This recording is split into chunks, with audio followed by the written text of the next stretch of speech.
Aliás, cara, Bill, tu não tá sentindo que esse mercado parece que tem bastante vaga, mas ao mesmo tempo quase ninguém contrata, as coisas não andam? Sim. Eu tô nesse processo aí de encontrar uma vaga melhor pra mim, um novo trabalho pra mim. Tem bastante vaga, tô em mais de 5 processos seletivos, já passei umas entrevistas com RH, com entrevista técnica também, mas parece que não anda, velho. Tá Pois foda. é. No mundo atual, a única coisa que anda é bomba. Viado, bomba, bomba, bomba! Sai daí! Sai daí! Boa, né? Aí boa, lá rápido, né? Vou na Acerta o velocidade da lugar que era luz. pra acertar e o lugar que não era pra acertar e tava ali. Bomba pra tudo quanto é lado. Tomou, É tiro, porrada e tomou. bomba. Caralho, mano!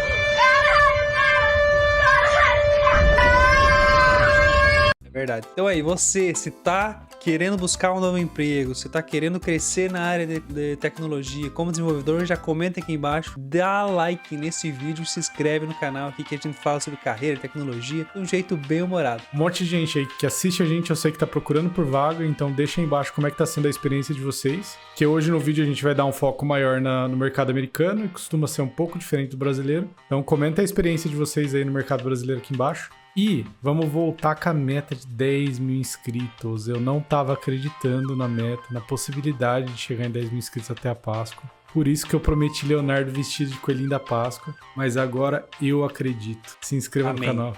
Eu acredito em milagres.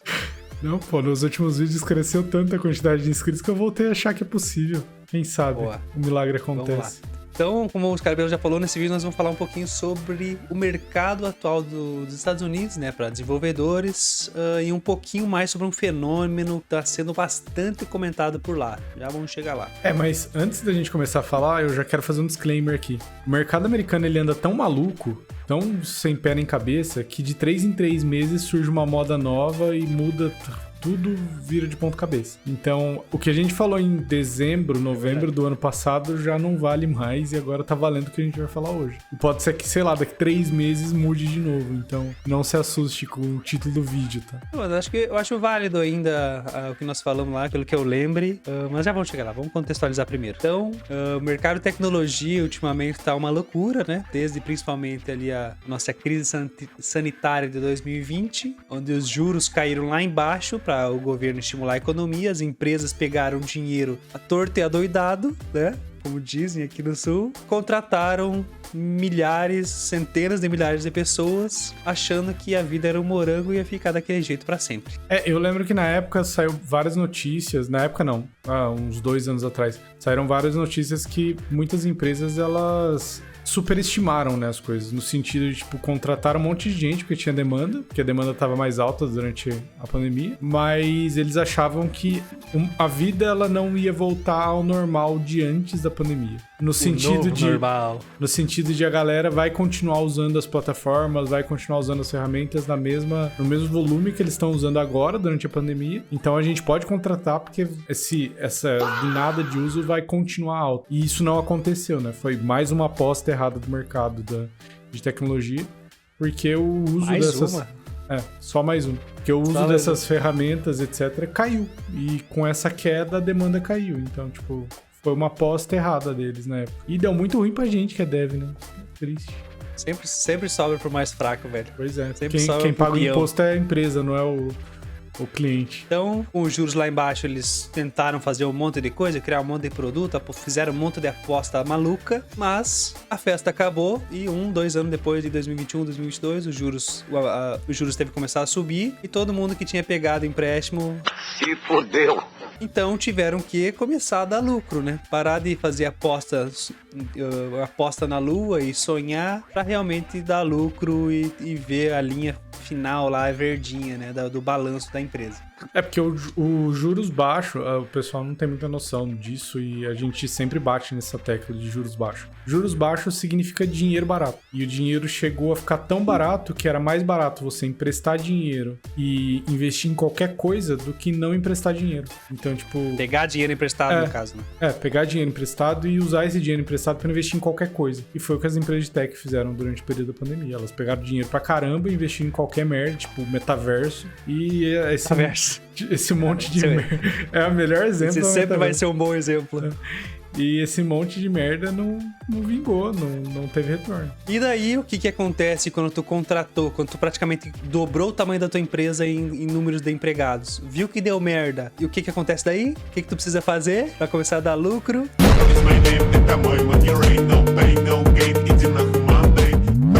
Demitir uma galera. Muita gente vai achar que você tá exagerando, mas teve empresa que dobrou mesmo. Uma delas foi a Amazon, né? No período ali de 2019 até 2020 alguma coisa, ela dobrou de tamanho no número de funcionários. Então, assim, realmente tiveram empresas que dobraram. Literalmente. Em 2 anos. E a não receita não aumentou tudo isso. Exato. Não é exagero falar que elas dobraram de tamanho. Então começaram os grandes layoffs que botaram a culpa na IA, né? Pois é.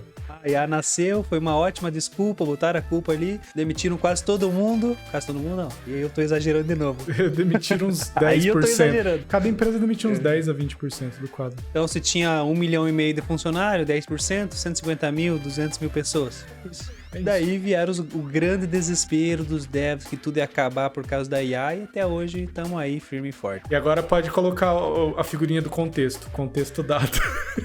Agora contestado. Então isso nos leva ao fenômeno que está sendo muito comentado hoje em dia lá nos Estados Unidos, que é o low fire, low hire, ou seja, demissões baixas, mas contratações também baixas. É basicamente um cenário onde as empresas não estão demitindo, ou seja, os layoffs acabaram, eles já demitiram 200, 300 mil pessoas aí, se for pensar na Amazon, no Google, as big techs, né? Mas eles sempre estão contratando, a gente sabe que eles sempre estão contratando, mas não estão contratando tanto quanto antes. Na verdade eles ainda estão contratando, ainda tem vagas em aberto, mas esse fenômeno de low hire, low fire, a gente consegue traduzir ele para um fenômeno de desaceleração dos processos. Então, tudo se torna mais lento. As empresas, elas demoram mais para demitir, mas elas também, em contrapartida, elas demoram muito mais para contratar. E a gente volta para aquele cenário pré-pandemia, onde para você entrar numa empresa, para você ser contratada, vai ter que fazer, sei lá, 1 mês de entrevista, aquela encheção de saco do caralho, 15 entrevistas,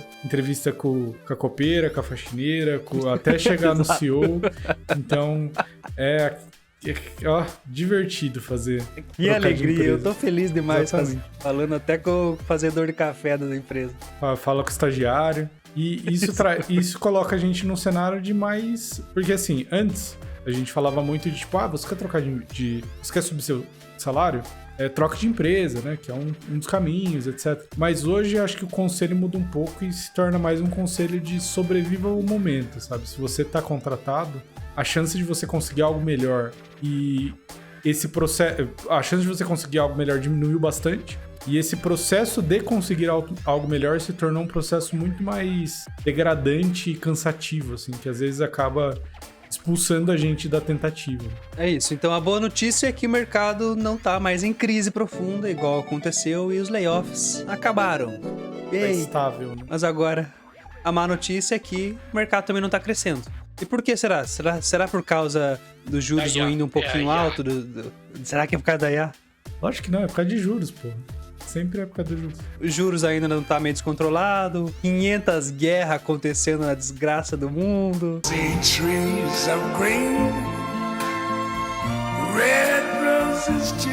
Também pode dar um cenário de incerteza aí pras empresas e elas acabam não investindo muito. Não crescendo. No fim das contas, a quantidade de vagas, ela tá... A quantidade de vagas e a quantidade de oportunidades que chega pra gente da área de tech tá diretamente relacionada ao custo do dinheiro. E hoje o cenário do custo do dinheiro é tenebroso, porque o custo do dinheiro tá nas alturas. O juros tá muito alto. Vai todo mundo se fuder. O Japão começou a subir os juros. Pra quem não sabe, o Japão ele é o credor mundial, basicamente. Todo mundo compra dívida no Japão, porque os juros deles era negativo. Então, você pegar dinheiro do Japão valia muito a pena. Nem se você pegasse título do tesouro japonês, desculpa. Nem se você pegasse título do tesouro japonês e colocasse no tesouro brasileiro. Valia a pena você fazer isso. Então, por conta desse cenário, muito dinheiro saiu do Japão e foi pra Big Tech, por exemplo. Porque você pegava dinheiro a juros zero, ou até -1 chegou a rolar. e colocava em empresas que prometiam para você uma lucratividade de 15% ao ano, 20% ao ano, crescimentos absurdos. Então, o cenário macroeconômico é terrível para o dinheiro atualmente, porque juros americanos tá alto, os juros japonês pela primeira vez em 30, 40, sei lá quantos mil anos, começou a subir. Então, esse movimento de tirar dinheiro de lá para colocar em outro lugar não vale mais a pena. E o pior, tem um monte de gente que foi pega, né, com uma dívida enorme, achando que os juros não ia subir, o juros subiu e agora tem que pagar essa dívida enorme com juros. Então tem um monte de fundo de previdência e etc, que tá quase declarando falência, porque o Japão subiu 5% os juros, um absurdo, mas é a alavancagem que eles fizeram. E ao mesmo tempo que todo esse cenário econômico é ruim, ainda tem um monte de guerra para ajudar. Então, assim, a gente tá num pior cenário possível pro custo do dinheiro, né? Tá muito alto o custo. Então, tudo isso criou um cenário onde é um mercado muito mais competitivo, e aí a palavra do Scarabello, que ele tá usando pra ele nesse ano, é sobrevivência, né? Então, se tu tem um emprego bom, dê o seu melhor aí pra conseguir sobreviver, mas se tu não tem um emprego bom, também acho que não precisa desistir e acabar baixando a cabeça pra qualquer coisa, né? Então, estuda para passar numa seleção um pouquinho mais concorrida e vai para frente. Então, tem consciência de que vai ser um processo de maior atrito, né? Não vai ser 2 entrevistas que você vai fazer que você vai conseguir uma vaga boa. Se prepara aí para um processo moroso. Exato. Na pandemia eles só olhavam se tu tinha os 10 dedos na mão e te contratavam, né? Agora vai ser um pouquinho mais complicado, tá? Não olhava nem se você tinha todos os dentes, né? Era só os dedos na mão. Então, quem sofre mais nesse cenário? Acho que os juninhos, como nós já estamos vendo aí, tá um pouquinho mais difícil de entrar no mercado, justamente porque juninho é investimento, cara. Juninho é investimento, a empresa investe em ti pra realmente criar, ensinar e te pegar na mão e ensinar como funciona toda a vida do trabalho na tecnologia. Então é um investimento da empresa e o investimento tá mais caro, logo menos investimento, menos júniores no mercado. Quanto pelo jornal, hein? Nada, é de graça. Não, é muito caro. O sênior sofre também, porque vira tudo mais concorrido. Então, se tu não tá afiado nos lead code, na entrevista, acaba se ferrando e vai ter que estudar mais pra conseguir competir. É isso, todo mundo sofre. Inclusive, as empresas sofrem um pouco, se para pensar também. Porque, às vezes, a empresa ela tem uma... E aí eu já tô trazendo para um cenário de uma empresa mais normal, né? Não para um cenário de empresa que tem dinheiro infinito. Sim. Às vezes a empresa tem um produto, o produto tá alavancando, mas ela não pode colocar mais gente para alavancar mais rápido o produto, sabe? Muito arriscado. É um cenário ruim para todo mundo. A parte boa disso, vendo por um lado positivo o cenário como um todo, é que esse cenário ele não se sustenta a longo prazo. Então, assim, ele deve durar, sei lá, 1 ano, 2 anos. E aí a gente vai ver ou o mercado subir ou descer. Porque o mercado, ele não existe estagnação no mercado financeiro. Ou ele tá subindo ou ele tá descendo. Ele nunca fica num patamar por um tempo prolongado. Então, esse período de estabilidade que a gente tá vendo agora, onde a estabilidade tá num patamar ruim, ele não deve durar muito tempo. Mas nada significa que o próximo estágio econômico vai ser positivo. Só significa que vai ser diferente. Então, momento de sobrevivência agora, mas também é um momento que você tem que se preparar para o próximo estágio aí, que deve chegar no próximo ano, talvez, 1, 2 anos, tudo deve mudar de novo. Ou muito menos, né? Porque as coisas estão mudando de 3 em 3 meses. Então, com tudo isso que nós falamos aqui, deu um monte de argumentos do que está acontecendo lá, será que com tudo isso ainda vale a pena se preparar e tentar um trampo na gringa, Scarabello? Eu quero mais um, inclusive. Ué. 2. Então, beleza. Como falamos, tem o esforço da preparação, vai ser um pouco mais difícil agora, mais chato, mas qualquer programador, qualquer colaborador que você preste, o cara que quer trabalhar e quer crescer na carreira, tu precisa passar por isso. Então, vai ser uma parte mais difícil, mas vai ter que fazer, de qualquer forma. E o Dolinha tá um pouco mais baixo agora, tá só 5,10. Felizmente ganhamos. Só isso. Tivemos uma redução de salário nos últimos tempos aí, com todo esse caos. Mas mesmo assim, né? O dinheiro ainda é muito bom. Mas uma coisa que eu sempre falo aqui, principalmente nas lives, é que o sentimento de trabalhar lá é diferente, né? Parênteses aqui. Literalmente, quando tu trabalha para os Estados Unidos, no outsourcing, tu é literalmente uma ferramenta. E muitas vezes ferramentas, ela cumprem a sua função e são descartadas, né? Então esse é um sentimento que tu tem que levar em conta caso tu queira ir trabalhar lá, além do financeiro, se tu vai ter maturidade emocional para ser descartado quando cumprir um objetivo. Então, Sim. questione bastante isso também nas entrevistas, para ver se não é só por um período curto de tempo tu ser jogado fora, porque isso é um pouquinho triste. Normalmente já vem na vaga, né? Se você tem um longo termo ou não. Mas isso não é promessa de nada. Então é bom você perguntar e tentar se informar sobre a empresa que você vai estar tentando entrar. Mas com relação a isso, eu acho que se você tem planos de trabalhar para gringa, mas você não tá 100% agora, e você ouviu os nossos últimos vídeos do tipo, atira pra tudo quanto é lado, talvez esse é um conselho que eu não daria agora. De tipo assim, você não tá 100% preparado, atira pra todo lado. Eu acho que é um momento bom pra você se preparar mais. De, tipo, aproveita que o mercado americano não tá legal, não tá com tanta vaga, talvez um futuro curto, médio prazo isso mude, e se prepara. Estuda, melhora seu inglês, melhora seu currículo, pra hora que os juros americanos cair, né, e essas guerras aí derem uma baixada, que hoje a tendência de guerra não é mais igual a guerra da Ucrânia, que são vários anos, né? É guerra de meses e todo mundo morreu e resolveu o assunto. Se prepara pra hora...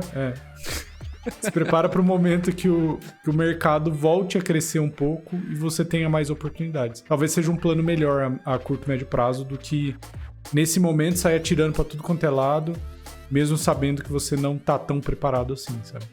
Acho que eu mudaria um pouco o meu conselho. É isso. Então, se tu vê trabalhar nos Estados Unidos como uma forma de tu acelerar tua carreira, acelerar tua estratégia de renda, pode ser uma boa, mas vai com cuidado. Também não vai queimar um trabalho bom que tu tem no Brasil ou alguma outra coisa assim para fazer isso, porque pode não ser o momento correto.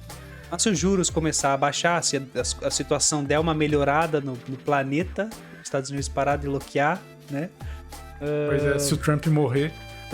Laranjão, daqui morre, 2 anos... Laranjão. Daqui 2 anos, quando ele não poder mais se reeleger, pode ser que os juros caia drasticamente e isso melhore muito o cenário. Drasticamente. Exatamente. Não precisamos de mudanças muito drásticas para o cenário melhorar. E a tendência de redução de juros, na verdade o juros já era para estar caindo, né? Todo mundo fala isso faz tempo, mas os governos não estão ajudando muito aí com os gastos. Vamos ver se os governos dão uma segurada aí um pouco nos gastos públicos e esses juros começam a cair um pouquinho. E é isso, basicamente se preparem para o momento que os juros comecem a cair. Então já comentem aqui embaixo o que vocês acharam, se vocês concordam ou não, se vocês estão se preparando ou não, se vocês... qualquer coisa. É isso aí, dê like no vídeo, se inscreve no canal e manda pros amiguinhos. E uma coisa, esse cenário low hire, low fire é americano. Aqui no Brasil eu acho que tá um pouquinho diferente, tá? Acho que a gente podia fazer um vídeo sobre o Brasil. O que você acha? Bora, aquele abraço. Comenta aí se você quer um vídeo sobre o cenário brasileiro. Abraço.